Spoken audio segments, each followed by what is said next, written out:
చచ్చి ఒళ్ళు నాకు ఎలపరం వస్తుందని మళ్ళీ చెప్తున్నాను. ఎందుకు అంత పెద్ద కారణం ఏముంది?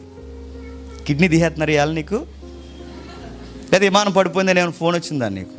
అంత ఇంపార్టెంట్ వర్క్ ఏముంది నీకు? చర్చి మానే అంత ఇంపార్టెంట్ వర్క్ ఏముంది నీకు? దేవుని పని ఉందని ఈ ప్రజెన్స్ మానితేనే గిల్ట్ రావాలి మనకి. కానీ కీర్తనకారుడు అంటున్నాడు, ప్రభువా మా ఫీలింగ్ ఎడి చెప్పినా కేకలేస్తాం, మా ఫీలింగ్ ఎడి చెప్పినా చర్చికి వెళ్తారండి, బ్లెస్డ్ పీపుల్స్ అండి వాళ్ళు అని చెప్పుకుంటాం. ప్రభువా వాళ్ళు ఎలా ఉంటారు చెప్పిన, మా ప్రివిలేజ్ ఏంటో చెప్పిన ప్రభువా, మా ప్రివిలేజ్ ఒకటే చర్చిలో ఉంటాం, వన్ ఆఫ్ ది యాక్టివ్ మెంబర్గా ఉంటాం, మేము అధ్యక్ష చేస్తాం, పాటలు పాడతాం, మెసేజ్లు చెప్తాం, కూర్చుంటాం, ప్రభురాత్రి సంస్కారం పెంచుతాం. ఇది మా ప్రివిలేజ్, నువ్వు ఇచ్చావు మాకు, మా పోస్టింగ్ ఇది. నీ కొరకు మేము నిలబడతాం, నీ కొరకు మేము ఆరాధన చేస్తాం. మా లైఫ్ లెసన్స్ అన్నీ నీ లెసన్స్లో మేము నేర్చుకుంటాం. నీ ప్రజెన్స్లో ఉండడం అంటే మాకు చాలా ఇష్టం ప్రభువా. ఎన్ని కోట్లు ఇచ్చినా, ఎంత డబ్బు ఇచ్చే వాళ్ళు మమ్మల్ని పలకరించినా ప్రభువా చెప్తున్నాం, ఆదివారం మందిరం అంటే మందిరమే ప్రభువా. అంతే. వారం వారం ఎగ్గొట్టి వెళ్తే ప్రతి ఆదివారం మెసేజ్ చెప్పించుకోవాలి ఉన్నారు తెలుసా మనతో.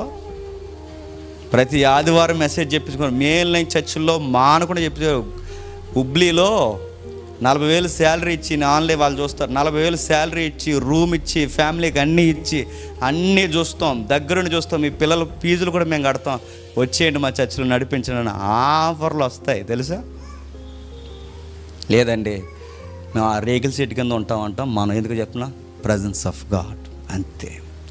5 కోట్ల రూపాయలు అక్కడికి రమ్మంటారు, 5 కోట్ల రూపాయల నిర్మాణంలోకి వెళ్ళలేం. ఎందుకు వెళ్ళలేం చెప్పినా, ఇక్కడ ఒక ఫీల్ ఉంది మనకి, ఇక్కడ ఒక ప్రజెన్స్ ఉంది మనకి, ఇక్కడ ఒక కమిట్మెంట్ ఉంది మనకి. ఇక్కడ ఏముందో తెలుసా, ఇదిగో మాకు ఒక ప్రివిలేజ్ ఉంది, దేవుడిచ్చాడు మాకు, దేవుడిచ్చాడు. భక్తులు అంటున్నారట, నీ మందిరం మందు నివసించి వారు ధన్యులు ప్రభువా, వారు నిత్యము నేను చూసిస్తారు. ఎవరు ధన్యులు? ఉద్యోగం వచ్చిన వాళ్ళు కాదు. ఎవరు ధన్యులు? పెళ్ళైన వాళ్ళు కాదు. ఎవరు ధన్యులు? డబ్బులు అకౌంట్లో గట్టిగా పడిన వాళ్ళు కాదు. ఎవరు ధన్యులు? చర్చికి వచ్చి అలా గంటలు గంటలు గడిపేవాడు ధన్యులు.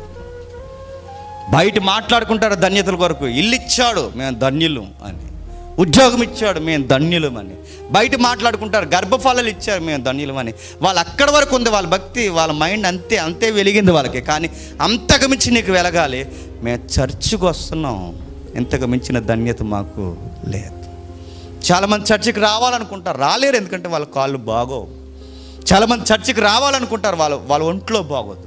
చాలామంది చర్చికి రావాలనుకుంటారు, వాళ్ళకి మార్గాల్లో కుదరదు.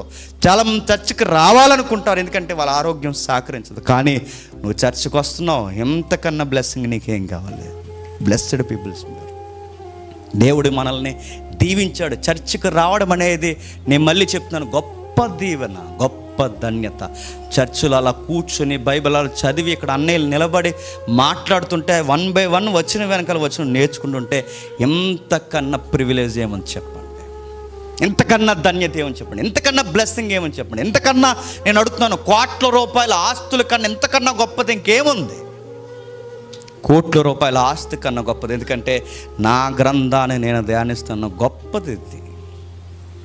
ఇంకా కింద చెప్తున్నాడు 5వ వచనంలో, నీ వలన బలమునుంది. నువ్వు ఎంత పట్టించుకుంటున్నావంటే నీ చర్చికి వస్తున్నావా అంటే, చర్చికి వచ్చే వాళ్ళని చూసి ఎంత మురిసిపోతాడు ఆయన అంటే చెప్పండి, మురిసిపోతాడు ఆయన. నీ భార్యతో, నీ పిల్లలతో నీవు జాగ్రత్తగా నువ్వు చర్చికి వస్తే నిన్ను చూసి దేవుడు చాలా మురిసిపోతుంటాడట. అంత మురిసిపోతాడంటే, దేవా నీ చర్చికి నేను అన్నీ మానుకుని వస్తానంటే దేవుడు వెరీ గుడ్ నీకు కావాల్సినవన్నీ నేను చూస్తానంట.